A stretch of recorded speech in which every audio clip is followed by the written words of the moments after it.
welcome everybody to another episode of the Paranormal Rangers. Today we have myself, Michele Miners, and Jonathan Dover. Welcome, John, to the show. How are you doing today?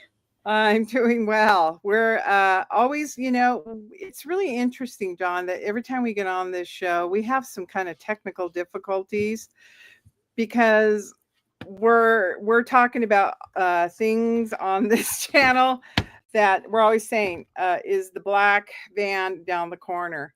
Some of it's sensitive, some of it's our experiences with the paranormal, and we are so grateful to have our audience here today with us.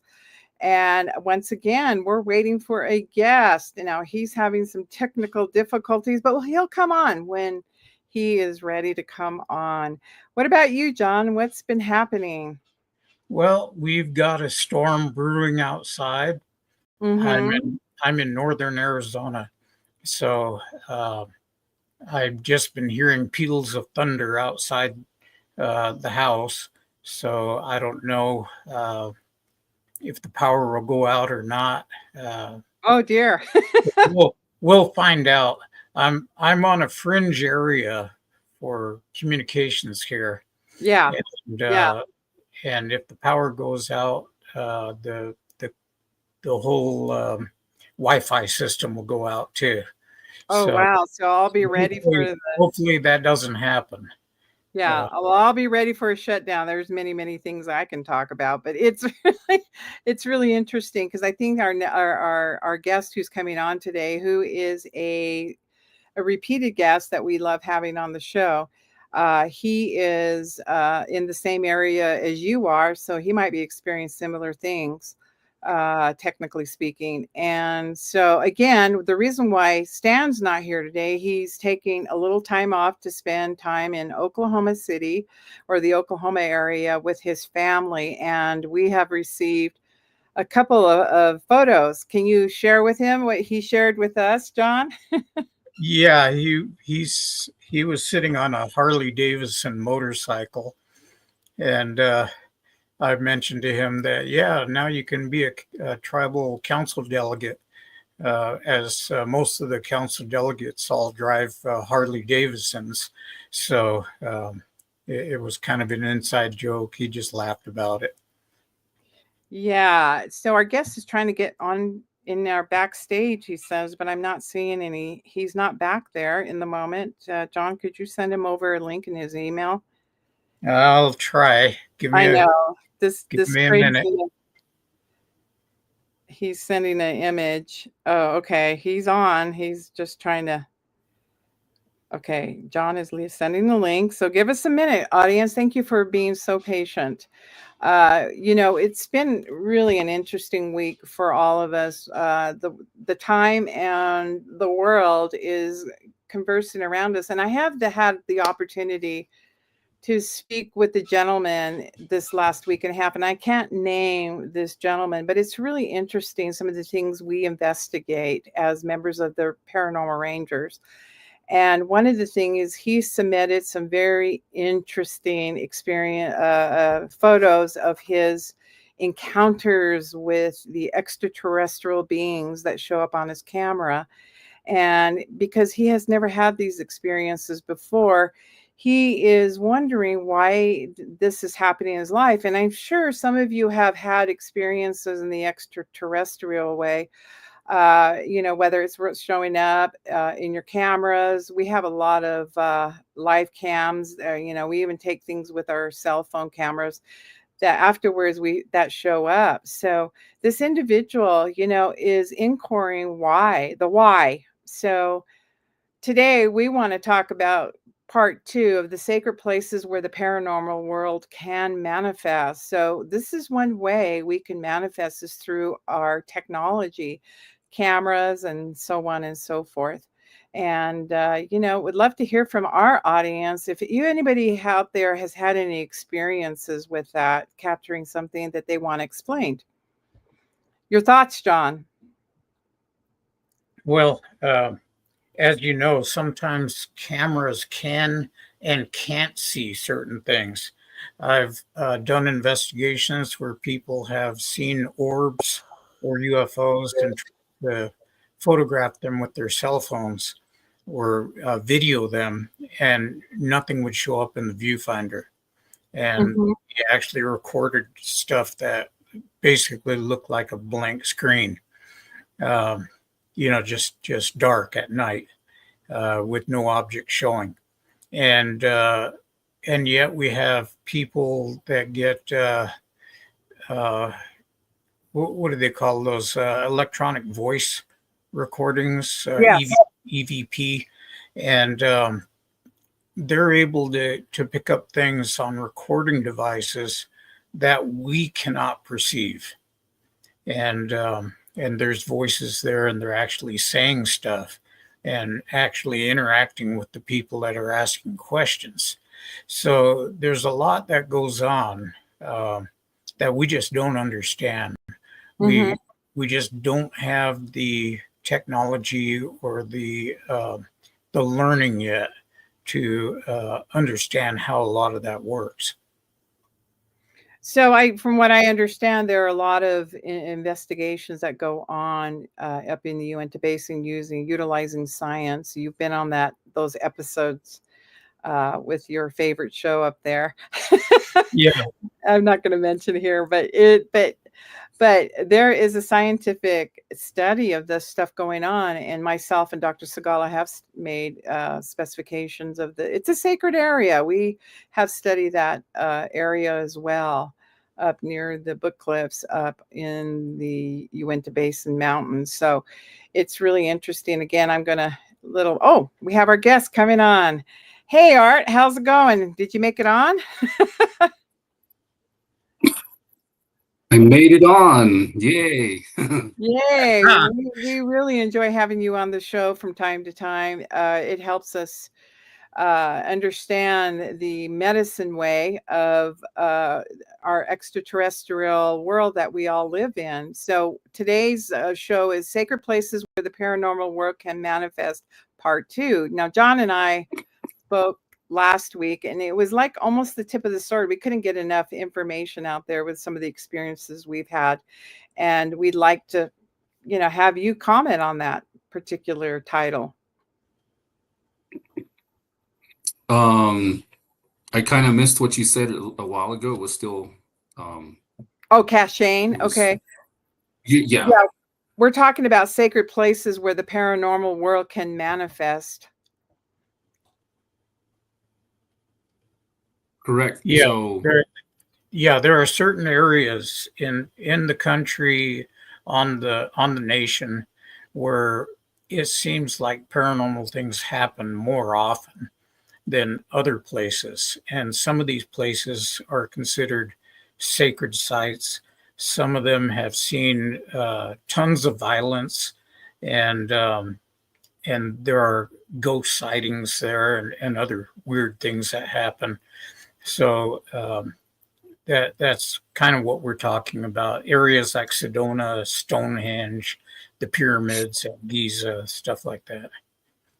right. So I don't know if the Stonehenge is sacred, but that is one of the areas I think that they've had a lot of paranormal activity.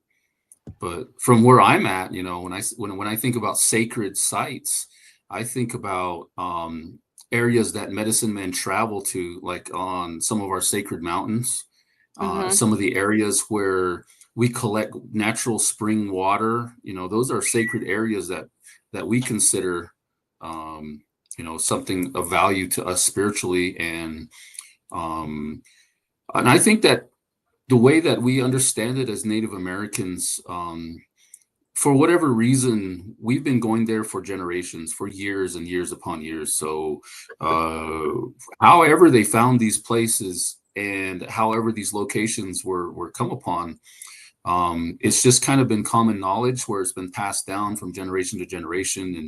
And our like my family, when we go out to get the different things for the ceremonies we perform, there's only Mm-hmm. certain locations that we go to, and it's been that way for a very long time, longer than I've been alive anyway. And how they found these places and where they came up with the stories, the songs, the offerings, all of that always boggles my mind, because someone had to start this. Someone had to come up with the idea of collecting herbs, collecting earth and sand and other things, even crystals.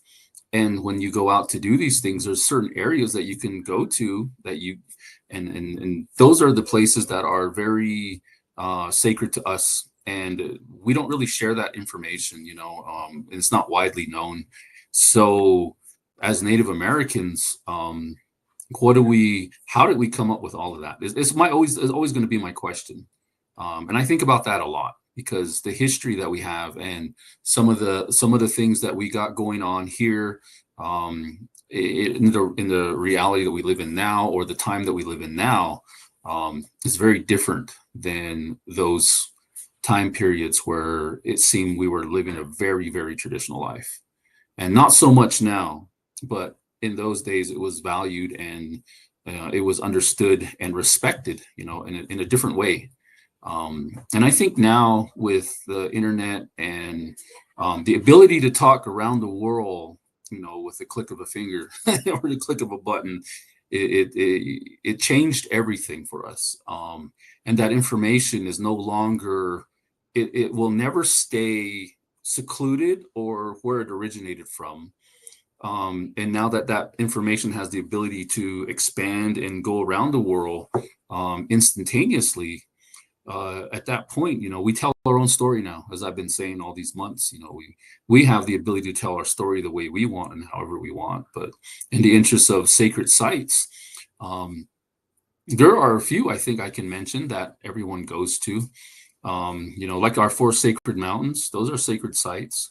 And a lot of medicine men travel to these 4 sacred mountains that we have, to the east, the west, the south, the north, and they collect earth from part of the mountain. And we use that in our ceremonies, and we create different types of medicine bags and bundles with them. And they're used for protection, or they're used for what we call hajonje. And I've mentioned that before, is, the blessing way, or a good way of life, to help, that individual progress into life, either spiritually or maybe even financially, just some way they're gonna prosper. And we want those blessings for them. So there's other things they put into it. It's not just only earth, but they got like different types of bird feathers that they can put in there. I don't want to get too much into it, but there's elements that they put in there that they go to specific locations, or they go to specific animals and collect that, and then it goes into this medicine bundle, or a bag, I guess is the way to describe it. And it's preyed upon, and it has a very sacred value to us. And then that bag is taken with that family. And so when you talk about sacred locations, we have now incorporated all these locations into one bag, and we have elements and representation from all the elements of life that we consider holy. And some of the birds, some of the birds are very sacred to us. And when we put the feathers in there, those go back to our creation stories and how we emerged from certain levels, through the first level, second level, third level, and so on. And so these emergent stories that we have, and how we became to be in this world, it is dependent upon some of these birds that were at the tail end as the last world was closing. Some of the tail feathers had gotten caught. And so to this day, the turkey, at the tip of its tail, it's all white. And so that was one of the last animals to cross over. And so we ended up with that color difference as you look at those feathers on the turkey, on its tail specifically. But we use those feathers in different ceremonies, and we use it in a good way. They're used for blessing ways. They're used for even these peyote ceremonies, or the Native American church ceremonies that they do. They use those feathers in there too, and it's used for the hajonje, the blessing way. Again, you're just taking life and you're utilizing it in that regard, that it's going to be something good for you. You're going to have something good out of it. But if you're talking about locations, that's how we use the locations. But if you're talking about elements, where we're getting into birds, right? We get into birds, we get into different, maybe even the insects, and some of the bigger critters like the predators. the cougar, the mountain lion, the bear, etc. A lot of those elements are used like they're fats, where they're used in some of the medicines that we use to this day. Some of it's for protection, some of it's for healing, and some of that information is only given by word of mouth. So some of the stuff I've learned has only been given to me by word of mouth. It's not written anywhere, and so that's the preservation of that information. And it's a very delicate preservation, because if I don't pass that information along to my kids or anyone else, then it goes with me, right? And that's what's happening now. Is we've been taught to keep things very sacred and quiet, but so quiet that we're losing all that information when these medicine men leave. They're going into the next world or moving on, and all that information goes with them, and we're kind of stuck with what we know, and going through all the it takes years to understand it, and then it'll take a lot longer to try to figure out on your own as well, when you want to get into the prayers and some of the ceremonies that we perform. So I guess that's a couple of aspects. One is the physical locations, and two is kind of the other elements that we put into these sacred sites and we get from them. Yeah, like you, we love having you on the show because you're creating a historical record for the Navajos, our people. And one way they used to do it, if you can see my background of my virtual background, you can see there's a deity up there, and its representation that could be represented as a lot of things, but as a medicine man, what do you see? And I know that John is a archaeologist. What do you call the archaeologist background? And so when you see something like that, how would you interpret that for the audience of my background that I have there currently? You can see it's a mirror image. It was taken by a very good friend of mine, Chris Bartell. So I kind of got to turn my head to look at it. Yeah, sorry. It may not be real clear, but it's like a man in a maze kind of thing, but there's like a tie between them, and that certainly looks like something of a deity god. Some people might interpret that as an ET presence. I mean, definitely the way that the shapes are carved in, they're very blocky, and I think that's what gives it that alien and like appearance. But to me, it just represents water is life. And we see those spirals, and I think John and I had talked about this one time when we were on the Rock Art Ranch, and when we were out on that location, and we were looking at some of these petroglyphs, and there's a couple ways to represent it. One, and I think one we had talked about some type of entrance to something else, like a dimensional type of doorway was one thing we talked about. The other thing was representation of water based upon how some of these lines were drawn to different areas and locations, and Right. it had this spiral. So to me, just looking at it, I'm not an archaeologist, but the way that I would interpret that, it would just be water is life. Just looking at it, is the water itself, the symbol for water running into those life forms that are there. And we know that we're made of 70% water. And to me, that would be probably the simplest interpretation from what I can see, just looking at it. I gotta look at it sideways, but other than that, that's that is something that is pretty cool, though. I'm glad you put that on your background. That's pretty interesting. I didn't even look at that. I thought it was a blanket. No. It was a photographic mirror image, an art form that a friend of mine that he has actually been galleried. He's taken photos in the Uinta Basin, and I think this is 9 Mile, a photograph of one of the petroglyphs he caught, and then he'll do a photographic mirror image of it, and it just comes out so beautiful of the environment that he's in, and he loves the Native American culture. John, any thoughts about what you see? Well, there's a lot of different archaeologists, and understand that they still do not know how to read these panels. Right. They're taking their best. We call it a swag, which stands for a scientific wild blank guess. And I like so, that. so, anytime you're just taking a guess at something, you're making a swag, but it sounds more scientific. So what they're saying is that in some cases, the spiral, depending on which way it's going, can indicate that you need to go up or down to a water source. Some of them are linked on maps that actually the face of the rock becomes the topographic map itself. And if you knew the area, you could read it very easily. And it would tell you if you want water, go down into the canyon or go up on top of the canyon.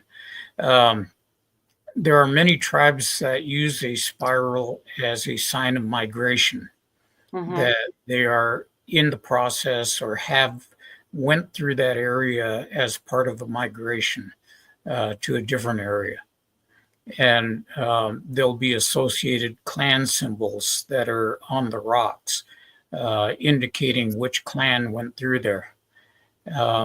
What I've done is, because of the frequency of having possible portals in that area, I've taken the liberty of saying that these are signs of portals, not necessarily right there, but pointing to the area where a portal can be found.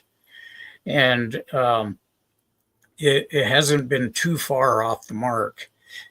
So it could be any one or even all of these things, depending on what the context is. And or the tribe that's practicing. To me, if I looked at this as just being an amateur person, I would say there's a water, like he's coming out, like you said, through a multi-dimensional stay, and then he's a deity god, maybe leading the people to a water source or to another, like a migration. We don't know. We don't have the interpretations. And 9 Mile is up in Utah, Mm-hmm. and just so everybody understands, that figure is a typical Fremont depiction of humanoid figures. And what you'll see is a lot of times they'll have 2 or even 3 fingers. And I've always associated any of these 3-fingered deities with holy people or with gods, because the natives, the Fremont included, were very, very specific about recording what they saw. And to put 3 fingers and 3 toes on some of these things, these are the photographers of their day. They're not going to put 5 fingers on just because we have 5 fingers. They're going to record it accurately. Well, it was interesting because there was a comment made that I believe that the time they have those spirals, same things in Ireland. We have somebody from Ireland similar. So this could have been a universal sign too to other indigenous cultures, not just to the Native Americans, but there might have been some trade between our countries or between our land masses there, ocean masses as well. Oh, I think that trade routes in the past went all over the world. We know from Anasazi and Cliff Dweller ruins that there were domesticated turkeys, there were parrots that are only found in South America in those structures. And there were obsidian that was being used that had a green hue to it, which you'll only find in Mexico.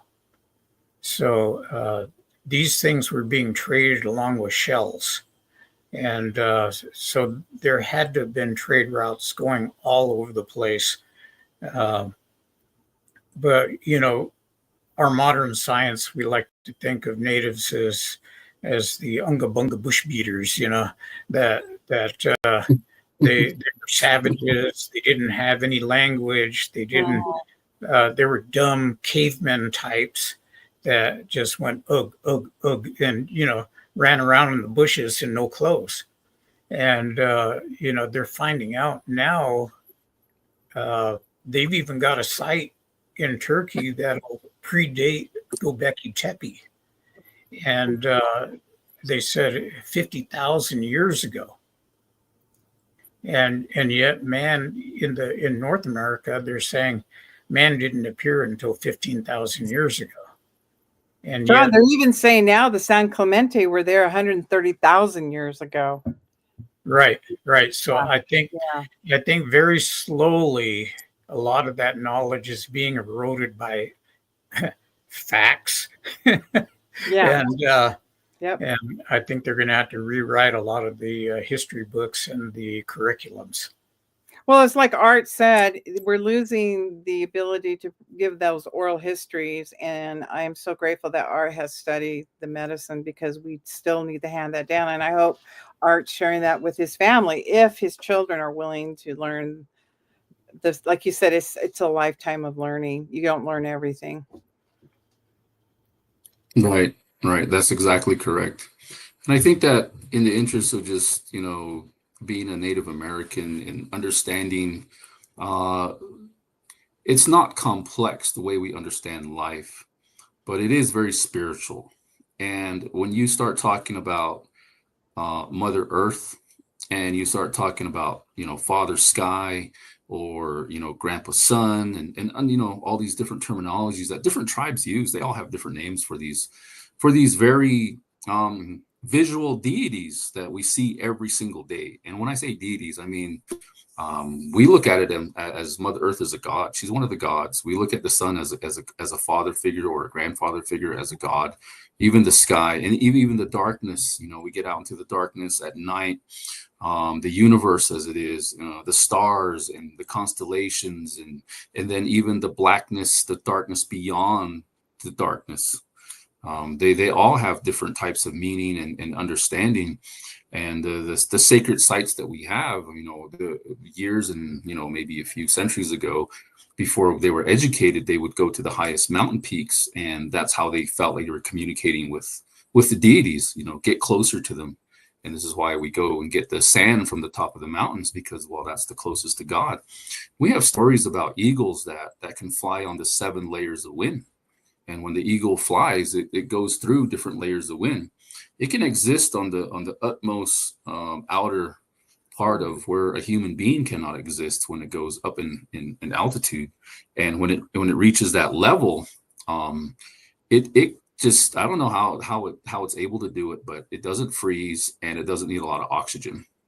But it can glide and use these what do they call them? Those heat. Thermal. Yeah, the thermal currents. That's exactly. And so when it gets to that level, for whatever reason, we understand that eagle to be very sacred to us, because it has that ability to get closer to the gods in that respect. And so when we utilize their feathers, I mean, that's one of the aspects, or one of the teachings that we have, is that's why you use that. Some of the other teachings go along with how well these birds, like some of the predatory birds, can kill. And they can take life and other things. They can hunt. And so when we use those feathers, we use them to get something we want in life. Because once a hawk, a red-tailed hawk, grabs onto something, it pretty much hangs on to it. It doesn't let it go. And so we use those feathers in that same regard, and we use it with that understanding that when we pray with them, we're actually going to capture something with it, and it's not going to be released easily. So we should be getting what we want out of it. Is kind of the backstory to it. So and it just goes deeper and deeper. So I know we only have a few minutes on this show, and I wish I could tell the entire everything that I'm pretty sure people are going to be interested in, the viewers. Well, we're at going least. to lock you behind a paywall for that one. That's right. That's right. That will be a special addition to the edition. Right. Arts medicine ways, we'll call it. Yeah. But it is interesting to hear all these stories, though, Michele. I mean, and I think that a lot of people out there can relate to it. It doesn't matter if they're non-Native American or Native American or just whoever they may be. There's always some kind of teaching they can take from it, and that's the good thing about what we as natives have. We have this teaching that is universal, and a lot of times what we understand is it's applied to how we preserve the earth, how we preserve our mind, we preserve our life, our well-being, our breath, the air that we breathe, and things like that. I mean, and everything that goes together with the prayers, the spirituality. It does have this huge, I guess, it encumbers everything. And that's what I love about my culture, and I love about my stories, and I love about my prayers, and what I've learned to this day is that it doesn't matter what color you are. It doesn't matter your ethnicity. It doesn't matter if you believe in a church God or if you believe in a spiritual God or anything else.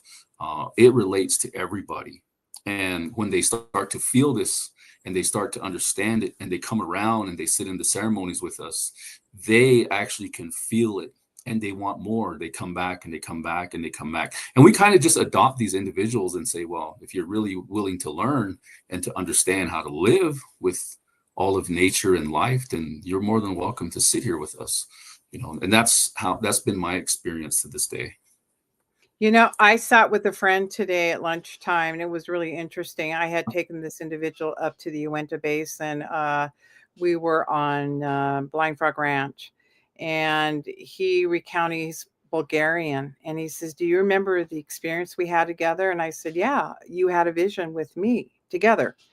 And the vibration that we both saw, and we could see within our vision, and I'm saying this for the first time here on this show, is we saw an Aztecian city, and Wow.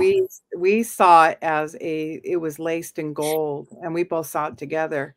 And I'll never forget, I had to be reminded today. He goes, I remember that experience we had together. We turned, and he said it was the most fantastic experience, and different religious background than most people have. But this person came from Bulgaria, so sometimes we have those shared vision, to your point, that people of all walks of life can have these spiritual experiences in sacred places. Well, the thing for people is that we are spiritual beings. Mm-hmm. Uh, it was never meant for science to be just sciencey and to divorce everything else and say, well, spiritualism has no place in science. And so today, yeah, we have a lot of agnostics, we have a lot of atheists, we have just everybody that you can imagine, Mm-hmm. and yet man still has a yearning for this spiritual sense. It's like there's something in you that just reaches out to it and wants it because you realize it's missing. Mm-hmm. And so some of us we go toward religion and join a church and become part of the congregation and get baptized or however that church does their thing. And others get into anything that excites or feeds that spiritual loss that they have in them. And so that's, to me, that's elegant proof that we are a spiritual people and we were meant to be that way. And just to rely solely on science is missing the point. This is a question for both of you that I have an inquiry about. Is there are a lot of people out there, and it's not a put down or anything, that artificially are ingesting DMT. Um, they're microdosing. And what are your thoughts about that? Because I know that's a ceremonial thing with our tribal medicine men per se. What are your thoughts on that? Because a lot of people are, like John said, trying to reach out for that spiritual connection. So when they take a substance that is allotted to, say, a medicine man, what are your feelings about that? Art, So, let you handle that one. peyote is probably the biggest one, right? Mhm. That we Native Americans utilize, and we don't smoke it and do all we ingest it, but we don't do all the stuff that is out there that I think are rumors. It's mainly just eaten, and it's a cacti. It does have mescaline in it. It does affect you in certain ways, but it's not about getting high. And that's the most important part is if you want to go spiritual in life, you're not there to get high and keep it high, kind of like alcohol or maybe marijuana or some other drug. Although I'm sure people use that in different ways to find some type of spirituality for themselves. I'm not even going to comment on that, but I'm just saying that for what we understand, what I've experienced and what I've gone through on my own.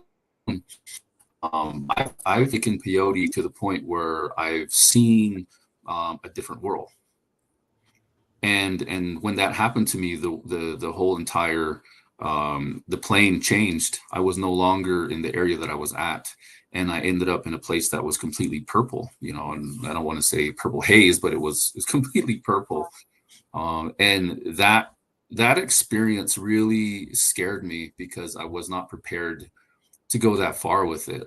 And I feel like I had a spiritual awakening during that moment and that experience. It's a very personal experience that I'm sharing with the world. So just so you guys know. And I believe that I died for a while. That I ended up in the hospital. I ended up in the ER, and I blacked out. I don't know if I blacked out or what, but I just know I wasn't there and I was somewhere else. And so when I came to, I had drooled on myself. I had used the restroom on myself and laying there, and nobody was tending to me. They're just kind of doctors were just looking at me, but they didn't really offer me any kind of care. And there was nobody in the room with me, so I don't know how long I was like that. It might have been. I think I was in there for like 4 hours, but for myself, it felt like 10 minutes. And the place that Wow. I had gone to was where all these people had passed away. They were gone already, and I could hear them all talking to me simultaneously.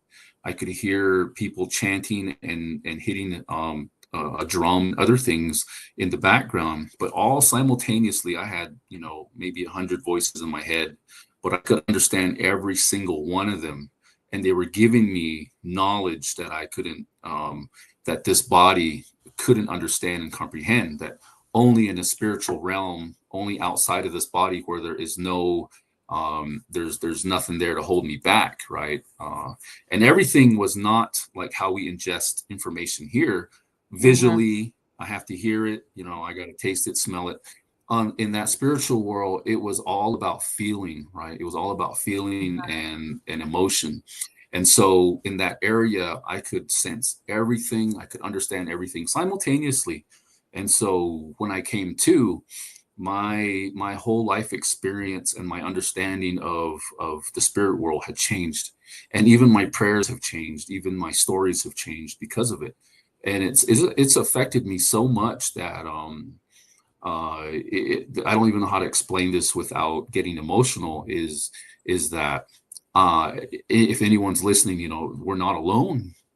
And the people that we do know, they're with us, they're everywhere. And we see all these orbs, we see different things. And when I do ceremonies, I do see orbs.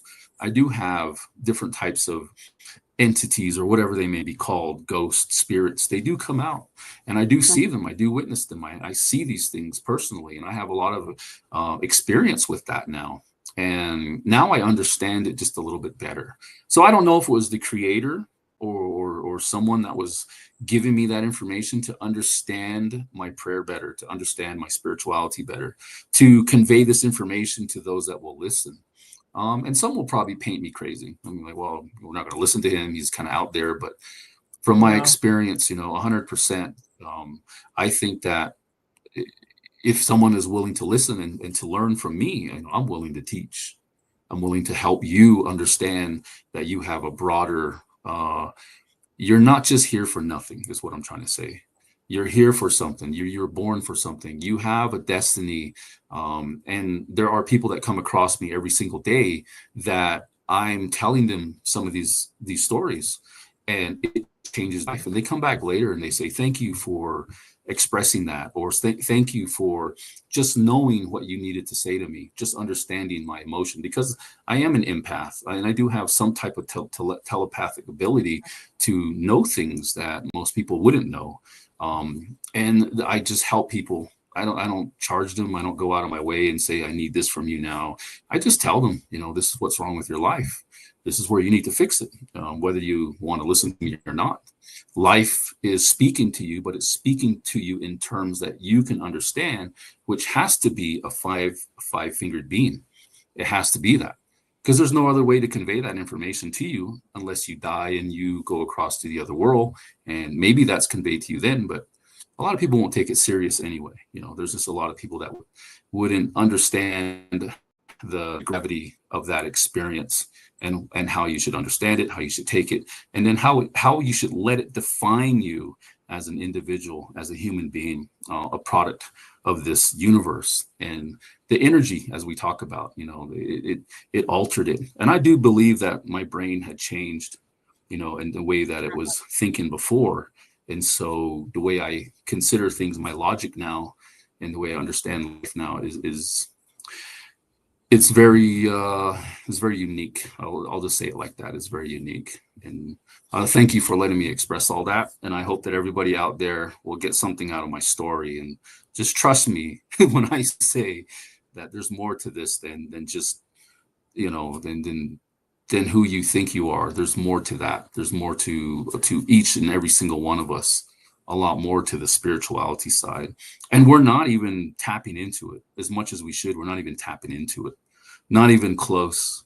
We're so focused on jobs and everything else that money and all of that is just kind of a cloak and a veil to what really we should be focused on, what really we should be thinking about, and trying to understand and creating. And I think that's the way to create a better world, is to go that route. And if every human being had done that, and we all had the ability to focus on just one thing, we might be able to solve some of the world problems. We might be able to have that ability to find peace. But, who am I? That's my question. But anyway. No, I think one of our most sacred places where the paranormal and the world can manifest is our bodies. Our dreams are very powerful. In your case, thank you for sharing that and being so candid about your experience with, the peyote. It can change. Dreams can change. I was having an interesting reminder. I'm having reminders. I call it the reminder week, where I had a dream where my father came to me in my dream. This is years and years ago, and he put me on top of a hill, and he goes, look out to the horizon. And at first I thought, okay, he wants me to see a sunset or something, something very peaceful like that. He goes, no, and then he opened up his arms and he says, these are your people. There were thousands Mhm. and thousands of Native Americans dressed in all the regalia. And I remember just waking up, just bawling my eyes out. And, we always like to make that interpretation. Said, what does that mean? It's just that what it means is we're connected at all times to our ancestors. And that's a very sacred place to be. Like when you said the orbs show up, or any, because one of the comments is about the orbs here. I recorded orbs here in Ireland. I like this Ireland guy because he's like coming from I lived in Ireland for a long time, and they are very, very sacred people. They have their stories of their ancient woodland people. Yeah. So if you can really connect to another culture, which I did with the Irish, they would tell me things about their culture and the spiritual medicine they once had. And like you said, the external aspect of our world doesn't allow us to get back in touch. We live in a cement world. John, you had any thoughts? Because I can see your mind running around. My your mind, marbles are moving. my mind is Yeah, I on a can see him with track his meet marbles. right now. Uh, what I was thinking about was that as you know, I was a law enforcement officer for 31 years, Mm-hmm. And so you don't do anything, any type of drugs at all. Right. Uh, about the heaviest drug I took was probably acetaminophen. With I think they put codeine in there for Mm-hmm. a bad back, and that was just to dull the pain so I could get out of bed in the morning. Um, One of the reasons that I didn't really like marijuana when I was younger is that, and later on as a police officer, I saw people that smoked marijuana that was laced with PCP. Mm-hmm.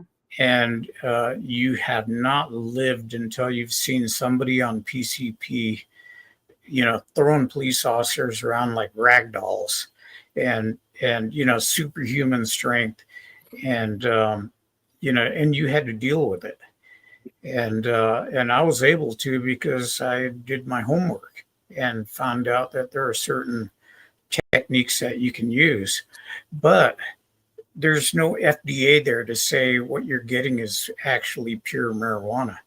Mm-hmm. Um, Somebody could just put a little dose of PCP in there. And the fun thing about PCP, from experience again, of seeing people on it, is that you can go on a trip months later and never have taken it again. And it reminds me of a judge that we had that wanted to see. We seized a jar of liquid PCP. Now this stuff is incredibly dangerous, and he demanded that that bottle be taken to his bench and taken out of the evidence envelope so he could personally hold the bottle and examine it. And yet you can get PCP right through your fingertips. Mm-hmm. So, osmosis is what they call it. So, like I said, all through my career, I saw the results of alcoholism, of different drugs, um, and I saw some pretty horrific stuff.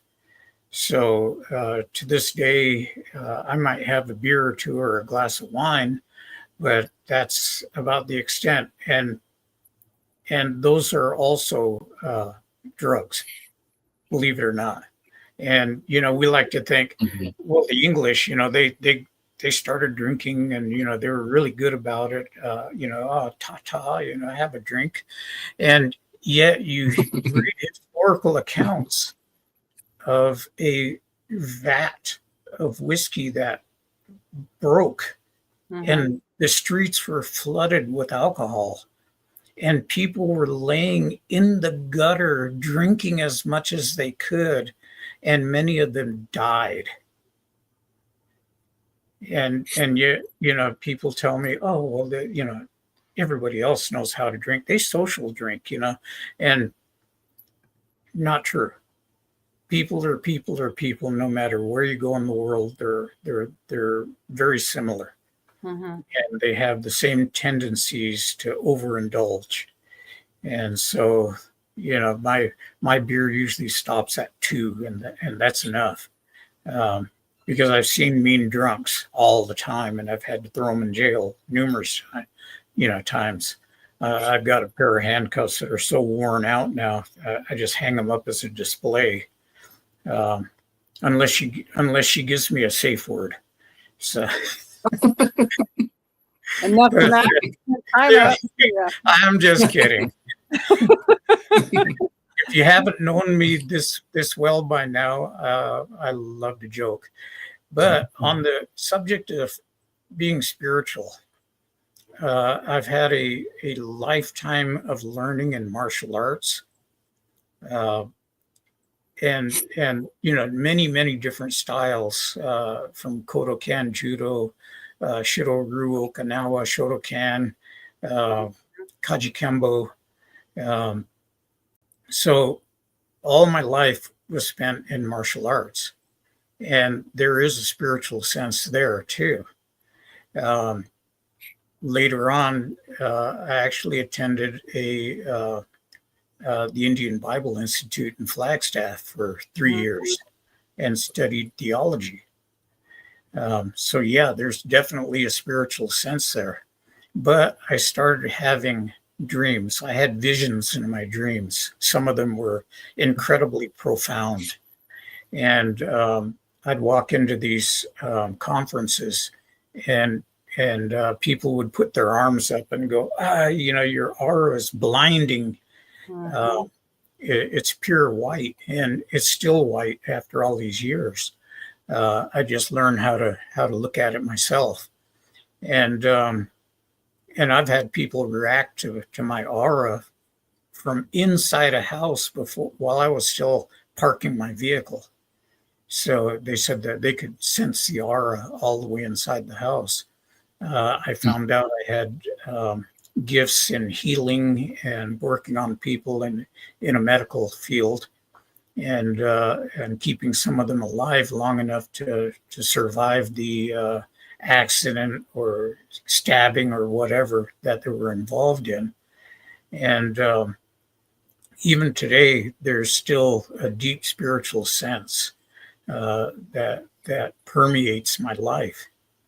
And like I said, in some areas, like seeing UFOs, that got me a dash cam. I don't care if I see any UFOs again. I've seen enough.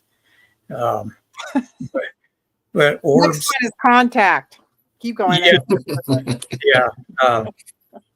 So there's a lot that's going on, and I almost died one time too. I had pneumonia and was flat on my back for 2 weeks straight. And during that time, I could have easily just said, I felt like I could just go to sleep and never wake up again. And it was so peaceful. And I think I was like that probably for a whole day. And I could have just easily said, I'm going to clock out now. Yeah. So that was pretty profound. Thank you for sharing that, John. That is, those are the spiritual sacred places we get to go, and we are out of time. But I wanted to thank our audience, especially today. We're having some international individuals showing up from Ireland and Australia and across the board of the U.S. Thank you for being on. Appreciate it. I know you're 7 hours ahead, maybe a little bit later. But thank you for coming on our show. And again, Art, we love having you. You bring a perspective of understanding about being a medicine man in our nation. And John's, quick wit and understanding of the wise things that happen around the nation as a law enforcement officer at one time. And, we put ourselves out to show that we are having these spiritual experiences and that we do interact sometimes with the beings. I mean, we have endless stories of us having these experiences throughout our lives. But again, thank you, everybody. Would you like to shut down, Jonathan? Anything, or Art? Anything you'd like to say? I just wanted to say thank you to all the viewers and all the comments that were made. I read most of them, and it's really nice to have an audience that actually wants to listen to you and they pay attention. But I would love to at some point really share more stories with everybody and really get into it a little bit deeper than just skimming the surfaces. Yeah. For me, thank you everybody for commenting. You mean a lot to us, and we would be nowhere without you. So thank you. 2026 is going to be an awesome year. We have something huge going to be coming up, but you guys will know more as the months go by, but it's in the works. So we'll let you know when it all happens. Thanks for being on our show. Take care, guys.